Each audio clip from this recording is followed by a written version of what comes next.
Hello everyone, welcome back to Abhyaas Law Prep. In this video, we'll be seeing most important cases given by our Supreme Court. It is very important for us for this 2026 LAWCET exam because we might be expecting few questions directly or indirectly from our landmark judgments. Let's start with the most important judgment, that is our Kesavananda Bharati judgment, where, let's start with the facts. Kerala government had passed one land reform laws which was actually violating our Kesavananda Bharati. He's a person, he's a head of Mutt. Mutt is nothing but a religious place where you already know, right, what is Mutt, where a Baba, sort of a person, there'll be a guru and he'll be having a land or some ashram or some temple, that is known as Mutt. So Kesavananda Bharati was the head of this Mutt, and this land reform law was challenging his right to property. He said that, Kesavananda Bharati said that because of this law, my right to property is being violated. What is the main question of this case or main problem of this case? So here the question is, can Parliament amend any part of Constitution? And then, will it also include fundamental rights? In a sense, first question is, can Parliament, asal mana legislature or Parliament, Constitution ni amend cheyocha? Cheyachante fundamental right ni kuda amend cheyocha. We are asking about the jurisdiction, how much they can amend your constitution is what the question is. Coming to the judgment, what judgment have been given is, Parliament has power to amend constitution under your Article 368. Under Article 368 lo manakundi, Parliament ki power undi to amend the constitution, but they should make sure that they are not destroying the basic structure. It is also known as basic structure doctrine, where it says that mana constitution or mana India ki basis ఏంది, మన pillars. ఒకవేళ మనం renovation చేస్తాం, ఒక ఇంటికి renovation చేస్తాం కదా, we'll only be changing this outer things, we'll only be changing few things, but we'll not be changing the whole foundation కదా, కింద నుండి foundation అంతా తీసేం కదా, ఉట్టి పైనగా change చేస్తాం, that is your renovation. But whereas you're changing the whole foundation is different. So we are saying, మనము బయట నుండి ఎంత చేంజ్ చేసుకున్న constitution, any part if we are amending, it is fine, but we should make sure the base, the structure of the constitution should not be disturbed. మనకేమేమి basic structure లోపల వస్తుందంటే, first, supremacy of constitution. Nothing is above or nothing is beyond to our constitution. Constitution is always supreme. Then judicial review. This is important because we'll make sure that Parliament is not misusing its power under Article 368. Judiciary will keep an eye that Parliament should not make any law which is against to the constitution or against to the fundamental right.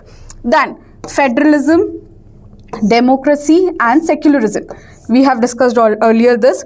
Democracy is nothing but we should make sure that we have proper fair elections, and then secularism, no caste, or sorry, no religion will be above another religion. All religions are treated one. Then we have federal structure is nothing but we have diversification. State ki they have their different powers, center ki it has their different powers, so they'll not be overlapping, they'll not interfere into each other's powers. That is your federalism. Then comes your Golaknath. First మనకు Golaknath case వచ్చింది, దాని తర్వాత మనకు Kesavananda Bharati case వచ్చింది. So what Golaknath talks about is, Golaknath family challenged a laws, that is as usual land gurinchi. This is also according to your right to property, same thing. Even your Kesavananda Bharati is also talking about right to property.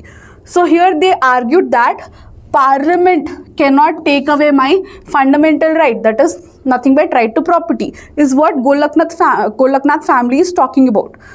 So the question is, can Parliament amend fundamental rights? Idi mana question in your Golaknath. And the judgment said that Parliament cannot amend fundamental rights. And here the importance was given to your fundamental rights. They said fundamental rights are important and superior and your Parliament cannot change it. But whereas after this judgment, Kesavananda Bharati case came and it have overridden it. అంటే ఈ జడ్జ్మెంట్కి ఇప్పుడు ఏం value లేదు, because in fundamental right they clearly said you can amend things but you should not change the basic structure. So మనం ముందు గోలక్నాథ్ చూస్తాం, దాని తర్వాత కేశవనంద భారతి చూస్తాం. Then comes your Maneka Gandhi case, which is very much important. Here, what are the facts is, Maneka Gandhi's passport was seized by our government, but without any proper hearing. Ante వాళ్ళ దగ్గర valid reason లేదు. They just said that it is not good for sovereignty of India and we are seizing your passport, but they have not properly heard her side. Ante మనం proper procedure follow చేయలేదు. And here the question arises that can personal liberty be restricted without fair procedure? అంటే మనం fair procedure follow కాకుండానే ఎవరిదైనా లిబర్టీని restrict చేయొచ్చా మనము? That was the question. Then the judgment given was Article 21 procedure. The procedure of Article 21 must be just, fair and reasonable. It should be fair, it should be just, justifiable and good and reasonable. ఎందుకు చేస్తామని దాని reason కూడా reasonable ఉండాలి, అంటే right ఉండాలి. Then comes importance. Why this judgment is important? Because it gave us right to life, the ambit of right to life extended beyond. Here we said right to travel abroad is also right to life. ఇక్కడ నుండి మన right to life ambit చాలా వైడ్గా అయిపోయింది. It have widened Article 21. It also said that privacy, dignity, livelihood, travel ఇవన్నీ falls under Article 21 అని జడ్జ్మెంట్లో చెప్పారు. Now comes your SR Bommai versus Union of India, where your central government was misusing your Article 356. What is Article 356? Article 356 talks about your emergency, state emergency, where state government will lose its power and your center will be in control, or center will be controlling the whole state. It will be in power, and you'll not be seeing police there. You'll be seeing military people around. So that is your president rule, or else it can also be said as state emergency. State emergency or your president rule comes under Article 356. At that time what was happening was your central government was just simply imposing your Article 356 and it was dismissing the state government. State government ni alane without any reason it was dismissing, and it was imposing Article 356, state emergency. And we said that it was the misuse of Article 356 and we challenged it in Supreme Court. So what was the question? Can President's rule be imposed arbitrarily? Imposing ante apply cheyadam, arbitrary ante wrongly, by wrong means. So here the judgment given was that President rule is subjected to judicial review. Very much important. In SR Bommai we said that ఒకవేళ మనం emergency imply చేసినా కూడా judiciary should review it. Is it happening for a good cause? Is there some serious reason? మనకు necessity ఉందా లేదా state ఎమర్జెన్సీకి? That will be reviewed by your judiciary. And center cannot misuse Article 356 was said in this judgment. And also one other important thing was said, that is secularism was considered or declared as part of basic structure. మనం ఇప్పుడు basic structure చూసాం కదా, దాంట్లో secularism was also considered as your basic structure.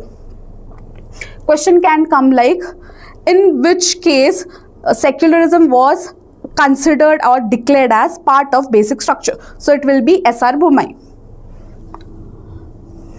Now comes your KS Puttaswamy versus Union of India. It is recent one and it is very important, where it talks about right to privacy. This is also famously known as Aadhaar card case. Dinni manam Aadhaar card case ani kuda cheptamu, where the fact was that Aadhaar card and personal data, manam ippudu ekkadaina elna first thing they ask us Aadhaar card. Whether it will be small or big thing, anywhere you go they'll ask your Aadhaar card. So here they are saying Aadhaar and personal data collection raised a privacy concern. See, you visit some hotel, you fill some application, randomly they'll ask your Aadhaar card detail, and your Aadhaar card is linked to all your personal IDs, or your Aadhaar card is linked to PAN card is linked to your bank account, your Aadhaar card is linked to your educational institutions, you have your account, DG lockers, you have your ABC accounts for students, everything is linked with Aadhaar. ఇప్పుడు మన ఆధార్ కార్డే బయటికి వెళ్తే ఇంకా phone నెంబర్లో ఒక OTP వస్తుంది, then gone, your personal information is out in someone's hand. So మనకి ఇది చాలా ప్రైవసీ కన్సర్న్స్ ఇస్తుందని they have filed a case. The question is privacy a fundamental right? మన ప్రైవసీ కూడా ఫండమెంటల్ రైట్ ఉందా కాదా అని was the question in this case. Then the judgment given was yes, right to privacy is part of Article 21. Article 21లో మనం Liberty, movement restrictions కాకుండా ప్రైవసీని కూడా consider చేయాలి. So right to privacy is also a part of your Article 21, life and liberty. So here when we are saying privacy, it means bodily privacy. As me, if I want privacy, I can just be in a private space and no other person should interfere. That is privacy. Informational privacy. నా photos circulate చేయొద్దు, నా private information circulate చేయొద్దు, my Aadhaar card, my mobile number should not be circulated. That is informational privacy. Decisional autonomy అంటే నా decision నేనే తీసుకోవాలా. That autonomy అంటే selfly, without any ones interference my decision should be taken. That is decisional autonomy, అది కూడా ఉండాలి. Then comes Vishaka versus state. It is very much important. It is for your POSH. This is basis of your POSH, prevention of sexual harassment at workplace. From here it came.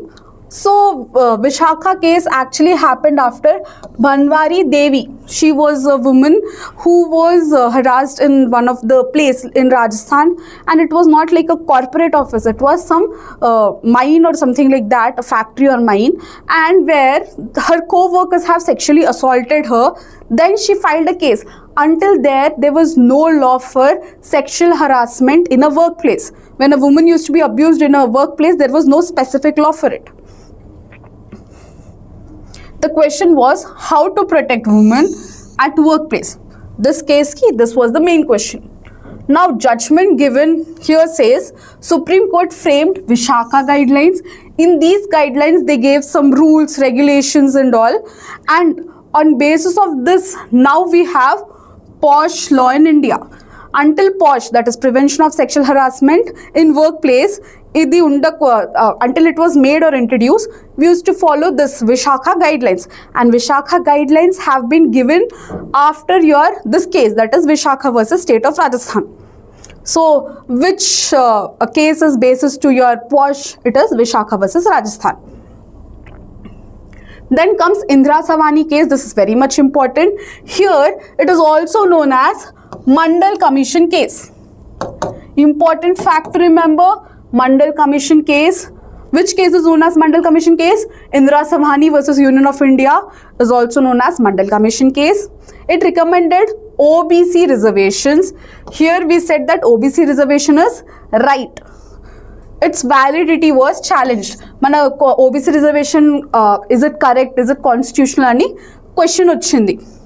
Is OBC reservation constitution was question. So the judgment given was that OBC reservation is valid. It is right. But the reservation should not exceed 50%. మనం అన్ని 100 seats రిజర్వేషన్లో వచ్చే same అవుతుంది. What about general category people who don't have reservation? So we said ఏమైనా అయినా 50% కన్నా ఎక్కువ reservations దాటొద్దు. Then here it is also known as Mandal case, we have seen. Now comes your Shayara Bano versus Union of India. It is also famously known as Triple Talaq case. Triple Talaq, if you know, మనం one instance లో one stretch, at a stretch the guy will say talaq talaq talaq and will treat it as divorce. So if you see in family law, it is also known as talaq-e-biddat. Talaq-e-biddat, it is not allowed and it will have instant effect. So we said that it is not right. Here in this case, Shayara Bano case, triple talaq allowed instant divorce by Muslim husband.